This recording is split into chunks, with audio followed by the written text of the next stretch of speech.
Hey guys, Pastor Ryan Hurt here at LBC. I'm so excited that you've tuned in to listen to this message. But before we begin, I would ask that if you've been blessed by LBC or these sermons, that you might consider giving back to us so that we can continue to put out these resources to advance the gospel of Jesus Christ, both here in Lingoville and the world abroad. You can give on this app or website. As happy as we are that you have tuned in, we do ask that this does not take the place of being a part of the local church, and we encourage all folks to be a part of the local body. We're glad to provide this sermon for you, and I pray that this message helps you and you're growing in Jesus Christ. Blessings. Test. Hey, good morning, everybody. It is a blessing to be here this morning. We've had heavy hearts this week. I've had company at the house with granddaughters, and then we've had the floods in Central Texas, and so my mind has not been on speaking in front of 400 or 500 people this morning, so forgive me, give me some grace this morning. But I am very fortunate to be able to stand up here in front of you and give my testimony. Now, as I do this, I want you to know that Monty Williams, he timed me in the first service, so we're going to see if we can beat that today. The way you get a preacher to get quicker is you make him hungry, and I'm hungry. So, just kidding. I don't know if there's anything at the house to eat or not. I've got a couple of themes for what I'm going to say this morning. I'm not a preacher, definitely not a preacher. This is a testimony so that you can get to know your elders just a bit better, and you're going to be in it for a treat on the next three, I promise you. I think Dante's next, and then we got Lonnie and Monty coming after that. I've got no traumatic event in my testimony. So there's not any of this, the jaws of life plucked him out of an overturned motor home, and, you know, we had to breathe life into the guy, and there's not any of that in it. And I'm thankful for that. I did overturn a motorhome, but they didn't have to cut me out of it. There's nobody scratched. I can't even do a wreck right. But the theme that I want to get across to you this morning is twofold. One of them is what's something that's common in every testimony. It's not where you start, it's where you finish. And so I had an easy start. I had a very easy start. My wife might not have had quite the start I did. A little different scenario in her life, and in some of you others that I know personally had a more difficult start to your life. You can have a good finish. That's up to you. The other thing I want to talk about this morning that I hope you get from my testimony is the importance of prayer and the importance of service. The word serve or serviced is used in your Bible 1,100 times. You think God might have thought that was important? So if you're not serving, I hope you're guilty. I hope you feel guilty when you leave here today. There's plenty of places to serve. Back to it's not where you start, it's where you finish. If you go to Luke, and you see the parable, I love parables, the parable of Lazarus and the rich man. And Lazarus sat at the front gate of the rich man. He was he was content with, according to the Bible, of sitting there and receiving the crumbs from the rich man's table. He was also content to allow those dogs to lick his wounds. He didn't have a very good start. The rich man, on the other hand, had all these goats and donkeys and probably wives. I'm not sure that's a plus or a negative, but he had a lot of things going for him, gold, silver, all that. They both died. The rich man, they were buried, and Lazarus went up into the arms of Abraham. And God allowed the rich man who went to a place of torment to be able to look up and see Lazarus. And he said, Lazarus, would you just dip your finger in some water? I just want one drop of water on my tongue in this place of torment. Remember that. It's not where you start. It's where you finish. And praying and serving is so important. I'm very fortunate that I married a woman who deeply believes in those things, and we have been able to do a lot of that together. I ordered a new pickup a few weeks ago, and it came in, and man, I love that thing. I didn't drive it this morning, didn't let her drive it this morning because it's clean. And I'm kind of like that. I like them clean. But I ordered it without the sunroof. I don't want a sunroof, useless in my opinion. I didn't want the radio in the tailgate. That's wasted money in my opinion. So I custom ordered a pickup. Now, if you go back to the Bible and you look at the story of Adam and Eve, and I'll get to my testimony, I promise, but if you go back to the story of Adam and Eve, God custom made a woman for Adam. He took a rib, a new rib, brand new rib. This rib had not been used very long. And he pulled it out of Adam, and I'm sure that rib was shiny and white. You put it in the sunlight, had just the right curvature to it, and he custom made a woman for Adam. You ever thought about that? Do you think he's out of the custom woman building business today? Because I'm pretty sure he custom made this lady right here for me.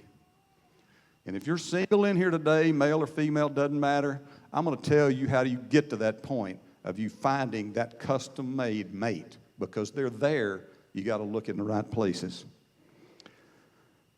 I have a favorite Bible verse, and those of you that have been in our small groups, those of you that have known me the 8 years I've been here, I've got several favorites, but the one that I hang my hat on is 1 Peter 5:8. Be sober, be vigilant, because your adversary, the devil, as a roaring lion, walketh about seeking whom he may devour. If you remember a couple of weeks ago, Ryan alluded to that verse. He used a different version of the Bible, and I couldn't care less which version you use. I just happen to like the King James version for that particular verse. In Ryan's version, it said, looking for whom he may devour. Well, in my mind, a deer is looking, a rabbit is looking, but a lion is seeking. So think about how Satan is seeking after you daily, every day in your life. We're a basketball family. I was a point guard. My kids were all points guards. We all had competitions, see who could score the most points in a quarter, all kind of stuff. So I'm going to have a basketball reference or two, and you'll understand later on why I'm doing this. But in 2006, 2007, where's Robert Van Kranenberg? Is he here? He's the sports guy. 2006, 2007, Dallas Mavericks had the best record in the NBA. They had a 67-15 record. They were the first seed in the NBA playoffs. They then were seeded against the number 8 seed. So 99 out of 100 times, the number 1 seed should beat the number 8 seed, shouldn't they? Wouldn't you think? Well, this was the one time out of the 100 that they didn't. It isn't how you start. But here you go. Here's how I want to relate that to my favorite Bible verse. The reason they couldn't beat the Golden State Warriors is there was no Steph Curry back then. But there was a guy named Don Nelson, and Don Nelson coached the Golden State Warriors. But what's funny is the year before, he had coached the Dallas Mavericks. Do you think he knew a little bit about the Mavericks? He knew their strengths. He knew their weaknesses. He knew how to attack their strengths, which is what he did, and he also knew how to exploit their weaknesses. And the Golden State Warriors beat them in 6 games. Embarrassing. It just doesn't happen, but it did to Dallas. Satan does the same thing to you. He knows you, he attacks your strengths, and he exploits your weaknesses. That's why you put on the armor of God every morning when you walk out that door. I was born in Paducah, Texas, Cottle County, the home of Trevor Poe. And shortly thereafter, I guess I was 3 when we moved to Anson. Didn't improve ourselves a whole lot. No dancing in Anson, and Cindy will tell you that is absolutely true. We had a senior prom. You did not dance. You went to the prom, you dressed up, you ate dinner, you talked, you took pictures, you went home. Well, you didn't always go home, but there was no dance. The time in Anson was a lot of fun for me. We started out, we were Methodist. Went to the Methodist church. There's a historical building there in the Methodist church, a beautiful, beautiful historical building. And it is since burned. I don't know if they've rebuilt it or not. Does anybody know? But it was beautiful. So we went there, and my dad would fill in from time to time when the pastor was gone. And I'm just going to say that I know this on Facebook Live, but look, Methodists, shame on you. Y'all discard pastors like you do a dirty diaper. If he's been there long enough, y'all want to move him. Not that he was called by God to move, but their ministry wants to move the guys around. And they moved our pastor to Port Arthur, and I don't think very many people want to move to Port Arthur, but he went. And so when that happened, my dad filled in a Sunday or two, and then he felt God tugging at him. We had a brand new Baptist church being built. We had a new, really good Baptist preacher moving into Anson. And so Dad had gotten into the Word. He really didn't like the sprinkling stuff that the Methodists want to do. He didn't like that. He thought, and so my sister and I were not sprinkled. Doesn't matter, but we weren't. So the preacher was Brother R.B. Hall. R.B. Hall was a great preacher. He was one of Ryan. He was like Ryan before Ryan. Preached hellfire and brimstone. Don't know if he had any tattoos because he wore a three-piece suit. Can you imagine Ryan up here in a three-piece suit, how we'd look at him now? But that's what R.B. Hall did. His little kerchief matched his shirt or his tie. And, man, he spoke the Word of God every Sunday. We loved it. But one of the best things I loved about Brother Hall was every summer we had a week-long revival. It wasn't Thursday, Friday, Saturday night, Mr. Wilson. It was 6 nights. Remember those? Used to do those. Monday night, the crowd wasn't real big, and then it got a little bigger as the week went on until there was 400 or 500 people there on Saturday night. But the same preacher, same evangelist spoke for 6 nights. He got a guy named Brother Bob Carter to come in, and I will never forget the guy. I wished I could see him again. I'm sure he's deceased, but man, he could flat preach. It's just a little break in the action from your normal preacher, but man, he could flat preach, and I loved listening to Brother Carter. And when I was 10 years old, he came and did a revival, and man, the tug of the Holy Spirit was there. I needed to walk down the aisle, and I was convinced by Baptists through their legalistic ways or whatever you want to call it. I'm not trying to down Baptists, but I was convinced you had to walk the aisle to get to heaven. Here's a little side alert. You don't really have to. He can save you anywhere.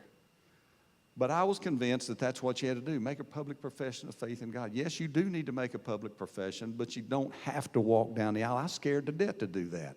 And so 6 nights of that revival came and went. I didn't walk the aisle. I did not have the strength of character to do it as a 10-year-old. As an 11-year-old, we had a different pastor, a different evangelist come in. He wasn't as good, but I still went every night. We went every night. The doors were open. When I was 12, they got Brother Carter back, and I was so tickled, and I told myself, man, I'm going to the front. I'm going to be saved at this revival. And I had had the Holy Spirit talking to me before. I had told Jesus come into my heart. I knew what it was all about. But I was still convinced you had to walk that aisle to make it real. And so Brother Carter spoke, and that first night I sat kind of in the middle where this guy is right here in the wheelchair, right there. I was sitting about right there. And I thought I can walk that far, but I couldn't. I was chicken. The next night I moved up just a little bit, still couldn't. Finally Saturday comes, and I still hadn't walked the aisle to tell that guy I wanted to be a Christian. And all day Saturday, man, it was I'll never forget this. I was in turmoil that entire Saturday because I knew that was my last night with Brother Carter. It wasn't my last night to accept Jesus, but it was my last night with that pastor. I sat on the front row. I figured I could walk that far. So I sat like where you're at right here, front row on a pew, and the offering plates are there, and the cards that you fill out to be a new member. And Brother Carter came out ahead of time, and he's shaking hands and greeting people. They weren't starting yet. He saw me, and he said, young man, you've been here every night. I said, yes, sir. He said, and you've moved up every night. He said, are you a Christian? I said, no, sir. He said, do you want to be? I said, yes, sir. He said, you take one step, and I'll catch you. It was game on. I could take one step. So I took a step. He caught me. We sang.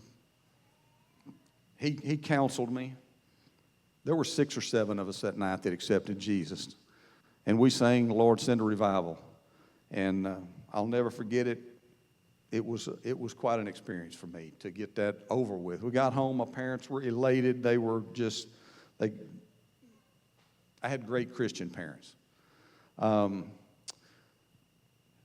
Continued on there at First Baptist in Anson, and as I became about 15 years old, probably about the age of some of you girls here, he asked me if I'd be president of the youth council, and I don't think y'all do a youth council here. I don't know. I'm not in tune with that exactly, but we had a youth council, and he wanted me to be president of the youth council, so I said, yes, I'll do that. But what do I do? He said, I'll teach you. So I don't remember what he taught me, but he wanted the youth. He told me, he said, hey, I want the youth to sit right here front and center every Sunday, and they're going to sit where you sit, so you lead them right there to where I want them. That's where we need the youth. I said, yes, sir. So we sat there Sunday after Sunday after Sunday, and then one Sunday I felt a little rebellious, and I said, you know what?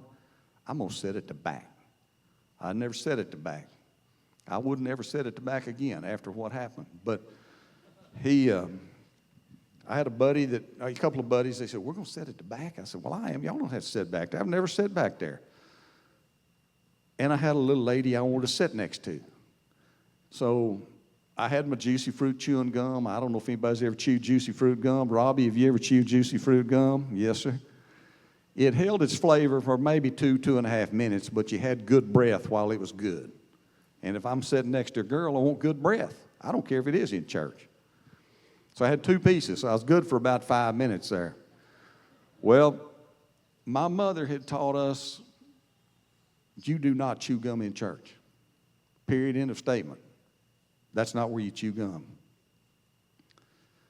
My mother sat in the choir, so she could see what I was doing, and I thought, well, I'm going to slip that piece of gum in my mouth. She'll never know it. Folks just know. Mothers know. They just know. So I'm chewing my gum and listening to the passage, thinking I got the world by the tail, and at the end of the sermon, Brother R.B. Hall gets up and gets even. And he says, man, our youth have been really good. I really appreciate everything they do here in our church. They've been really good at camp. So I think I'm going to ask Gary Clayton to come down and close us in prayer today. Doggone it. So I said, did he just call my name? And she said, yes, you got to go pray. So I get up and I step over into the aisle, and I walk, and about halfway there, I'm thinking, man, I got gum in my mouth. I can't pray with gum in my mouth. So I cough like that. Well, I got the gum now. I'm good. I'm good to go. But the problem is I had the gum in the wrong hand. Because when you get down there to the pastor, he wants to shake your hand. I do not know one word that I said in that prayer. I'm just glad it's over. But I do know when we got home, it was a long lunch. I knew what was going to happen after lunch. I might have been 15, but I still got a whooping. And I never sat in the back again. I left Anson. I intended to go to Texas A&M. My dad went to A&M. Well, he went to Tarleton first, then went to A&M. And he said, why don't you go to Tarleton? Your grandparents live over here at Bunyan. You can go over there and deer hunt. You can help them chop firewood, mow the grass, and really get to know them better. And I said, you know what? That's a good idea. So I came to Tarleton. Man, it was a great decision. We had an unbelievable set of professors at that time. I'll never forget Johnny Johnson and Mr. Tackett, Mr. Ford, Mr. Morvant. There were so many that had an impact on my life and got me out of the shyness that I had experienced my entire life. I was super shy. But we had a good crew there. So finished at Tarleton every Sunday. While I was at Tarleton, I was in church. Saturday, I worked a job at a service station, 6 to 6. But on Sunday, I was in church.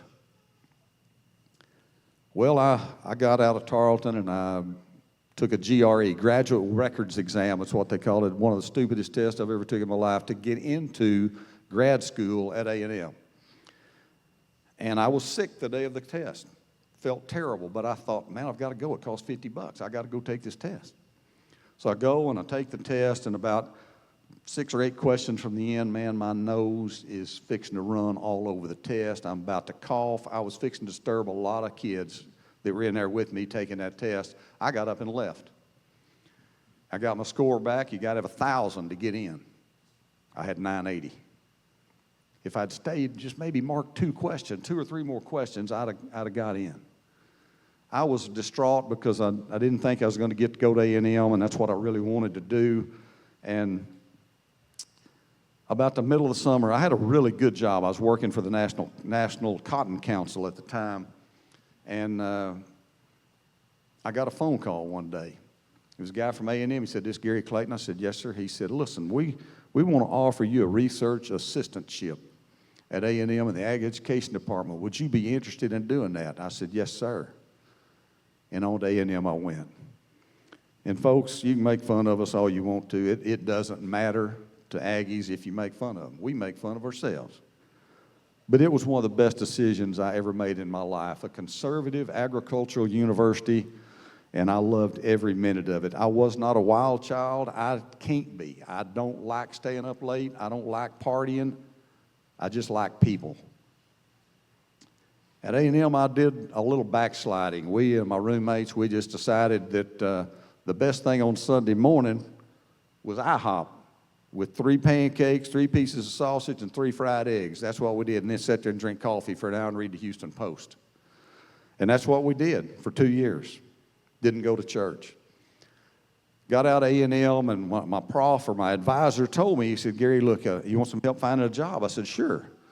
He said, "Look, I got you an interview for Bell County. I got you an interview from Amarillo, Potter County. I got you one for Medina County. Which one do you want to go to first?" I said, I really would rather go to Bell County first. So I went to Bell County for the interview. Actually, the interview was in Stephenville.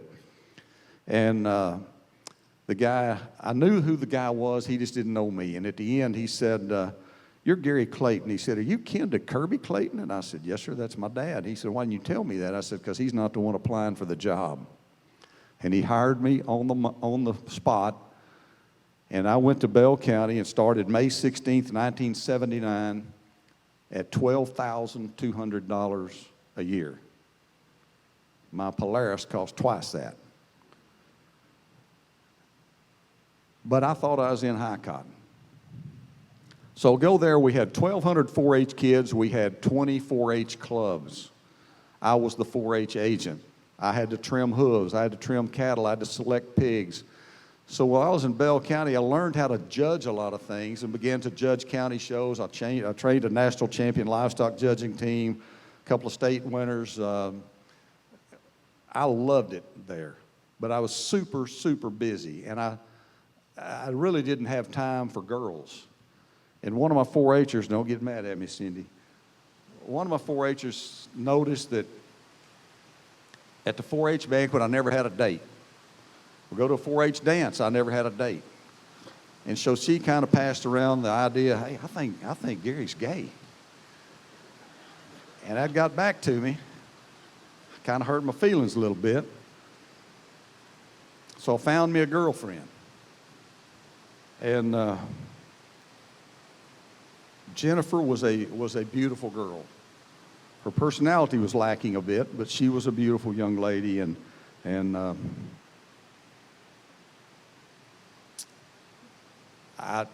you know, guys, you know by the second or third date if they're the one or if they're even close to being the one. And I knew she wasn't the one, but I didn't know how to tell her she wasn't the one. She was a sweetheart. So the road to finding the custom-made woman for me. I went to one basketball game the entire time I was in Bell County. I chose a game where it was Waco Jefferson Moore and Belton. Waco Jefferson Moore had some brothers, and they could hoop. And by halftime, the game was basically over. I sat up high in the bleachers. There was no one. You couldn't touch anybody. If you moved over twice, you couldn't touch anybody. So there wasn't anybody real close to me. There's probably about as many people there as there are here now. And that Belton was about a 4A school at the time, pretty good sized gym, but there was no one around me. And so at halftime, I thought, well, heck, I'm going to people watch. So I'm watching folks just to see who who's interesting, and my eye caught someone that was standing over on the steps that led up to the walkway that went in front of the bleachers. And she's standing there like this with her arm on the banister, and I'm sitting up here looking at the backside. And that's when I knew I wasn't gay.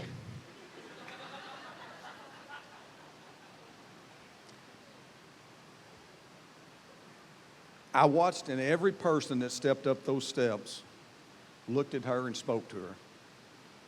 And then she spoke at every person, or to every person that stepped up there as well. And she'd turn, and you could see the smile. She smiled with her eyes. She smiled with her teeth. She was the perfect fit. And I had no idea that's the one God had made for me, but I had been to a leadership, excuse me, I don't know where my bottle of water went. I'd been to a leadership school that A&M had put on, and they told us the top 10 things to do if you want to be successful in life. You know what the first one was? Start every day with prayer. You know what the 10th one was? End every day with prayer. That's 2 of the 10 were prayer. So I went home that night, and I got on my knees and I said, God, you just help me to meet that girl, and I'll take care of the rest. Just help me to meet her. I had no idea who she was, what her name was, who her friends were, even though some of my 4-H kids were her classmates, and I knew them. I just didn't know her or how to get in touch with her. There were no cell phones, no social media. And so a year goes by. Yeah, a year. I hadn't met her, hadn't seen her again. I decided, you know what, I'm going to a football game. Belton's in the football playoffs. I'm going to go to a football game, and I'm going to see if she's there.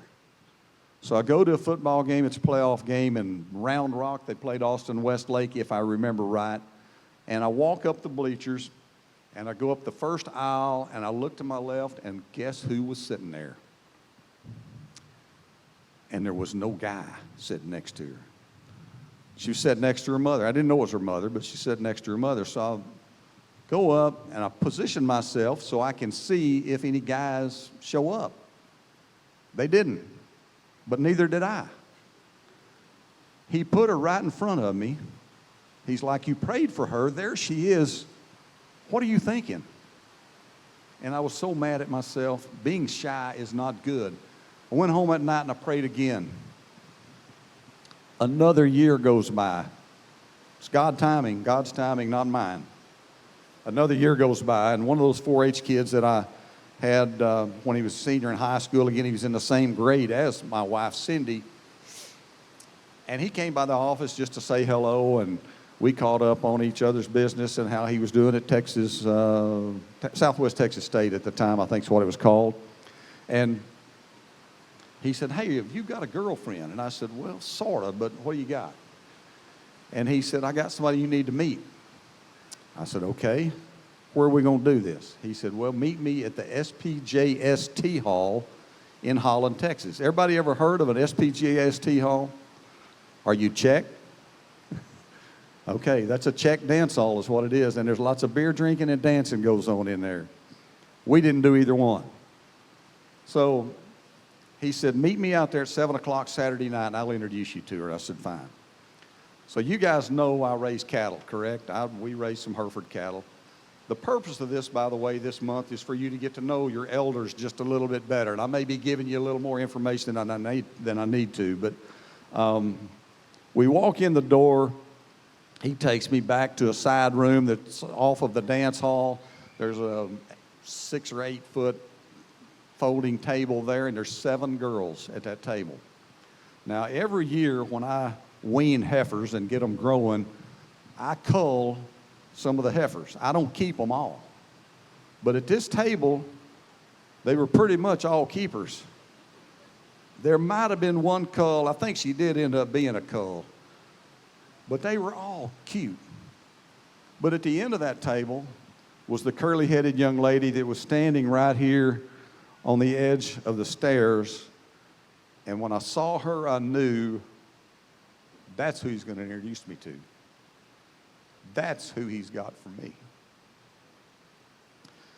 We talked, we didn't even dance. We talked the night away. I called her. We went on a date the next week or two. I can't remember. It might have been 2 weeks. Went on a date. She transferred from Blinn to Mary Hardin Baylor. Broke up with her boyfriend. I broke up with Jennifer.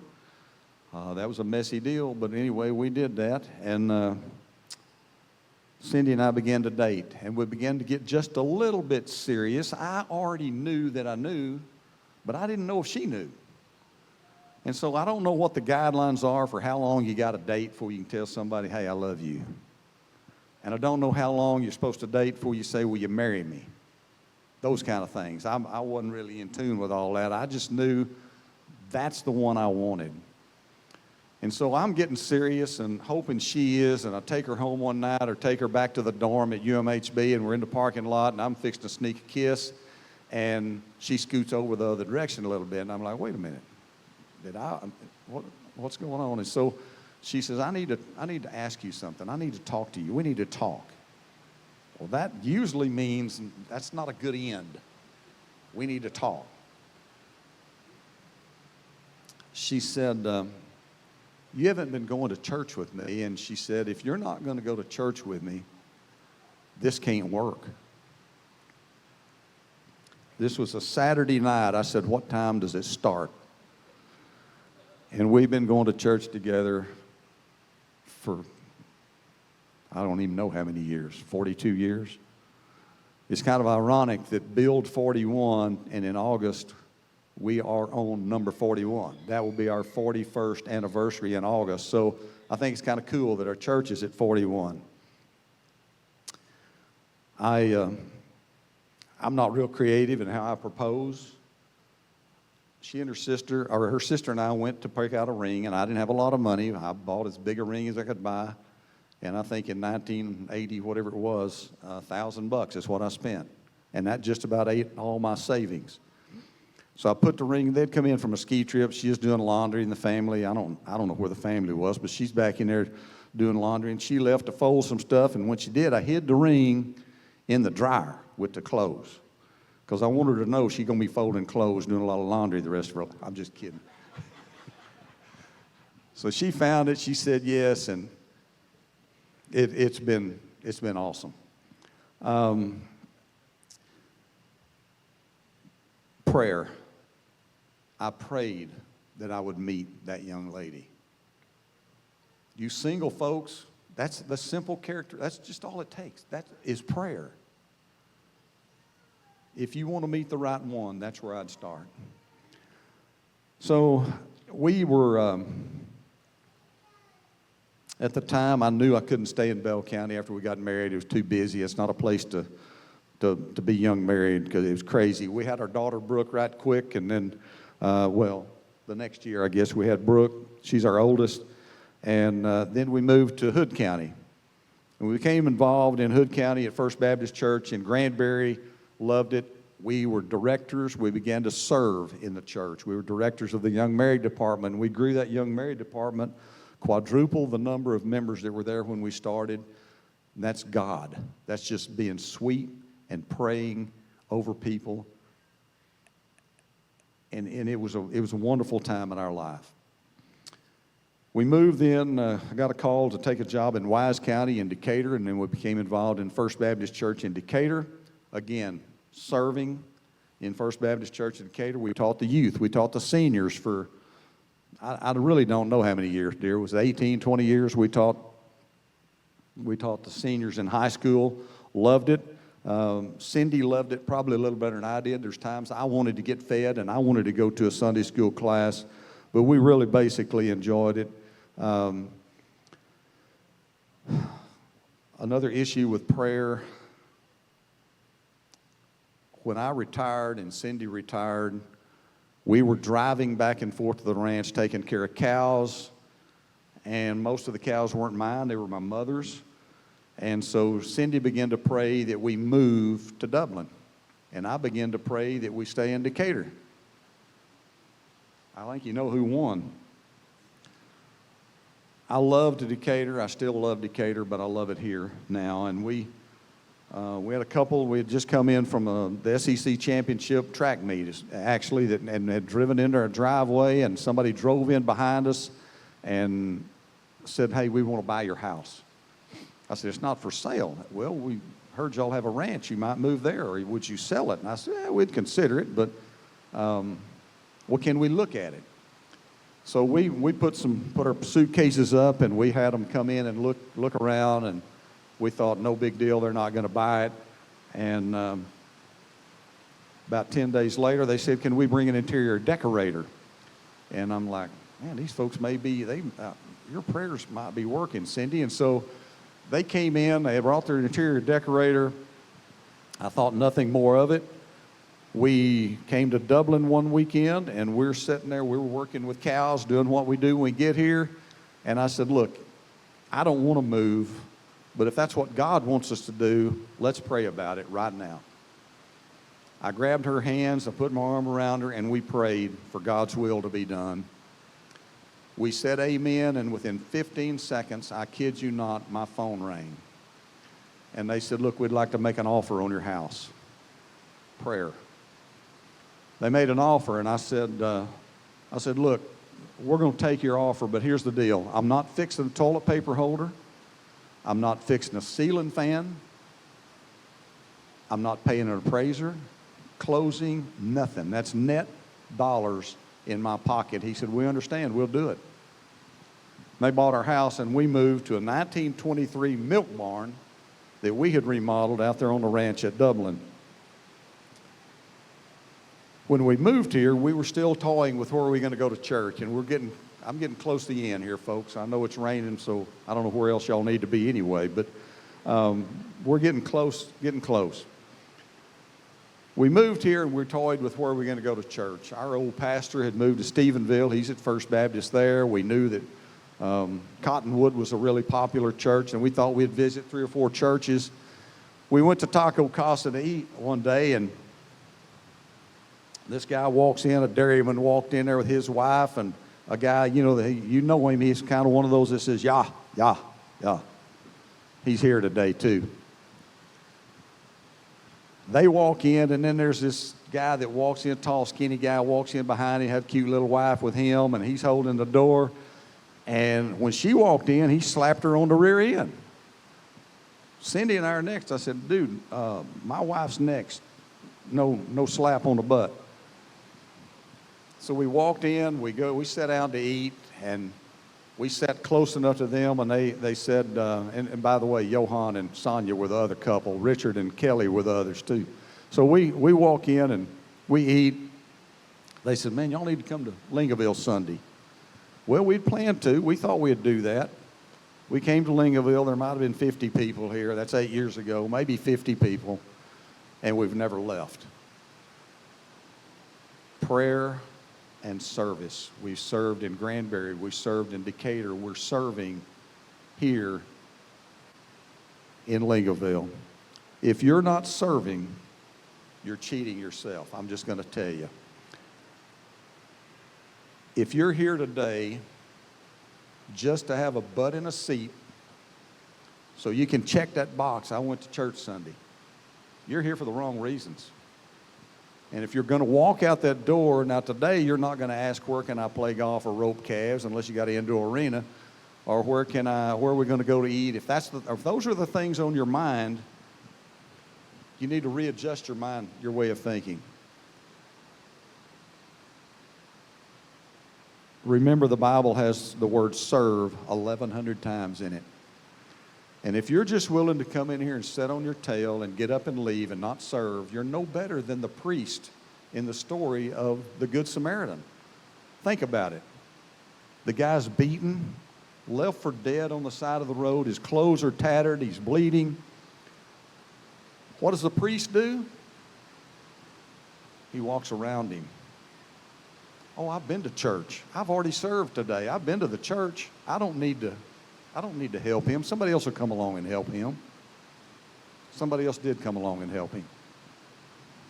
Serve. You're cheating yourself if you don't. If you're here today, and if Haley would come forward, we're about to close this thing out, but if you're here today we're going to sing Just As I Am. That's the song that was played when I became a Christian, and I asked Haley if she'd play that. That's one of my favorite hymns. But if you're here today and you're not a Christian, you're not sure of where your finish is going to be, remember, it's not where you start, but you need to be sure where you're going to finish. And if you're not sure, you need to consider coming down that aisle. No, you don't have to do that to be saved. But you need to consider making a decision today for Christ so that you're not the one looking up at Lazarus in Abraham's bosom wanting that one drop of water. So if you would you can stand, you can sit, but I'd like for you to do something different for me today. It's not going to make you uncomfortable, I promise. But I want you to bow your heads and I want you to close your eyes. And if there's someone that wants to come down this aisle or come to the altar and pray, I want you to do so. Feel free to do so. So bow your heads, close your eyes, and pray. Pray for the lost. Please pray for the lost. And when we're done here, my wife, our women's minister, will come forward and she'll close us in prayer. Haley, thank you.